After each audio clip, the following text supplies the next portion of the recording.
men use the image of female perfection to motivate themselves. And that's exactly right. That's precisely what they do. You see that in the Tom Sawyer story. So Tom Sawyer is about 12 years old, and he's still hanging around with his friends like Huck Finn. And this girl moves across the street, Becky, and she comes out, and he's struck by her for the first time in his life. Something's changed. And the first thing he does is hop up on a picket fence and show off and balance in front of her. And he's saying, well, look at me, look at me. He's like the male bowerbird building something beautiful so the female will approve of it. And it's motivation. You know, and that's something that I think modern women don't really understand about men. They don't understand that, at least to the degree that males are uncorrupted and not bitter because of being rejected, they're doing everything they can to kneel before the eternal image of the feminine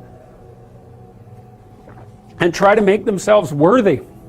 That's the chivalry story, right? That's what you should encourage in your partner. So out of chaos emerges this first form. It's the feminine form. It's partly the form that represents novelty as such. So, and on one hand it's promise, on the other hand it's threat. That you wouldn't believe, and I don't know, because I don't understand the situation with women as well as I understand the situation with men, obviously, being a man. But I don't know if women have any idea how paralyzing they are to, especially young men. A very large number of my clinical clients, but also young men I've talked to in general, are absolutely terrified of women because they're terrified of being rejected, and the terror exists in precise proportion to the attraction to the woman, which is a horrible paradoxical situation to be in. It's often why men make such fools of themselves in front of women that they're attracted to. It's because, first of all, they don't see the woman that they're attracted to, because what the hell do they know about her? They don't see her as an individual. They see her as the manifestation of a judgmental ideal. And then it's only in establishing the relationship with the actual woman that they can start differentiating between the judgmental ideal and the actual individual woman. And that also requires a sacrifice. And the sacrifice is, you never can have an ideal woman.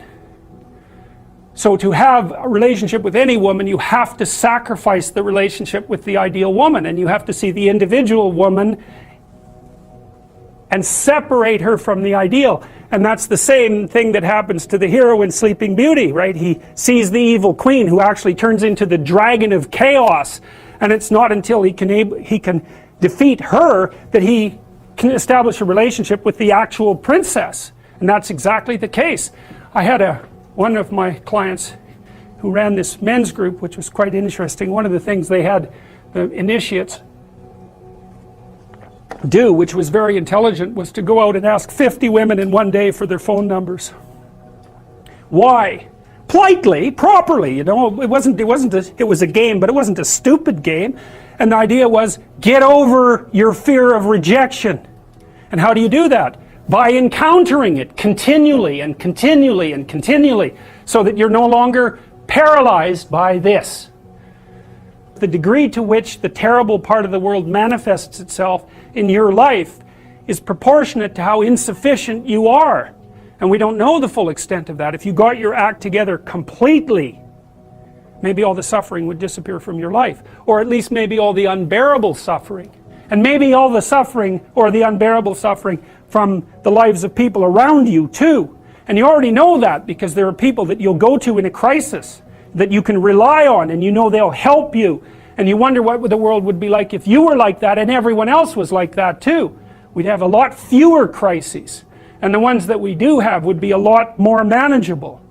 And so when people say, well, why is the world so rife with suffering? One answer to that is because we're not yet what we could be. And at least that's an answer that we have some control over, right? You're not going to negotiate directly with Mother Nature, but you might be able to put yourself together a little bit and see if that works. At least it's under your control. Well, here's the decomposition of the fundamental archetype. The dragon of chaos differentiates, on the one hand, into the feminine. That's the unknown. And the feminine differentiates further into the negative feminine and the positive feminine. The negative feminine is the reason for witch hunts. It's the reason for, you know, there's a whole group online called Men Going Their Own Way, MGTOW. That's a very interesting group to go study. There's lots of them. I don't know how many of them there are, and most of them are older. Many of them are men who've been through a particularly horrifying divorce for one reason or another, and they've had enough of women. So they tell the young men that they're teaching, never have a permanent relationship, never share your territory with a woman, never share your possessions, make sure you never live together, and don't stay with one long enough to enter a common law relationship, because you will be stripped of everything that you have. The female has been manifested in their life only as the negative archetype, and they've got that confused with all women. And that's partly, you know, you got to ask yourself, if you know the mythological stories, maybe if you made the right sacrifices you wouldn't have so much trouble with women. It's a good question to ask yourself first. And I would also say, you know, if you're a woman who has trouble with men, or you're a man who has trouble with women, it's not the women and it's not the men, it's you. Because the women are telling you what's wrong with you, and the men are telling you what's wrong with you. And if you don't listen, then it's you. It's either you or all men. Well, that's easy, it's all men. Well, that's certainly how it's played out in the world right now. It's like, no, it's not all men. You can be sure, by definition, and it's not all women, that's for sure. I don't want to have anything to do with women. It's like, you're a pathetic weasel. That's the same statement.